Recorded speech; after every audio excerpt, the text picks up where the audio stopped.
Squirting. Yep, it is something that is natural and it's normal. And in fact, it's something that has started happening for me in the last 18 months or so.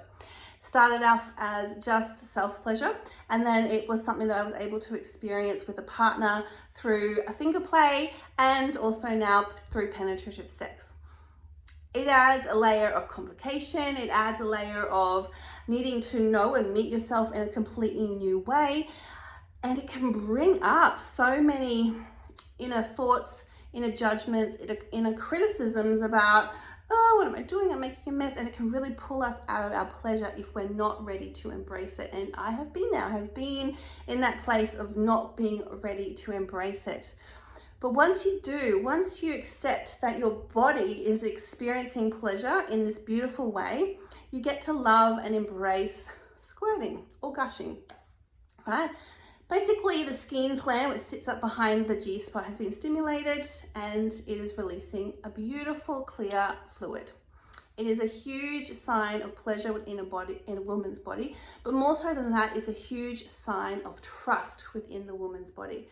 When I was experiencing squirting or gushing just during self-pleasure and only really coming into that experience in my mid-30s, the realization is it's taken me until my mid-30s to get to a point of really trusting myself with my pleasure and my sensual play.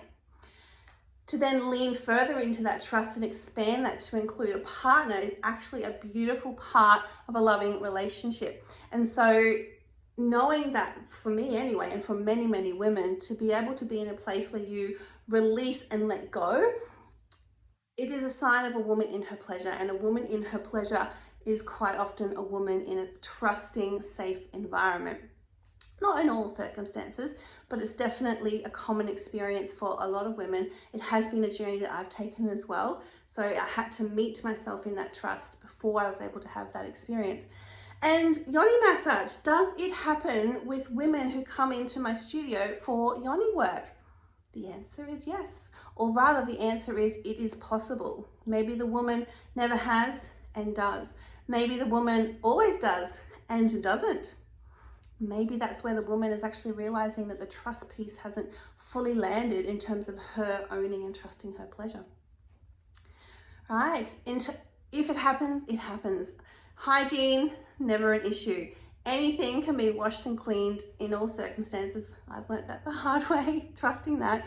And in a yoni massage, in the professional space of receiving a yoni massage, you do not need to worry. Give it another thought. All the pre-thought about what may or may not happen during a session is my responsibility. And it is your responsibility to show up, to trust, to lean into that and allow your body, your yoni, to take the journey it needs to take. Yoni work can be incredibly reconnective for a woman to come back into the essence of herself, into her beautiful feminine self. It can be an exploration of pleasure in completely new ways. Whether the woman is arriving disempowered or empowered, it is another layer, it's another level. It is a deepening of connection. So squirting can be a part of that. Sound can be a part of that. Orgasm can be a part of that. And it's important to note, squirting and orgasm aren't the same thing. They can often coincide, but they don't have to be related. And learning that, observing that, and seeing what plays out in your body is an incredible gift that you get to give yourself. There is no judgment held in this space. There is no expectation held in this space. I know and trust that all that needs to be will be, and I ask you to meet me in that as well.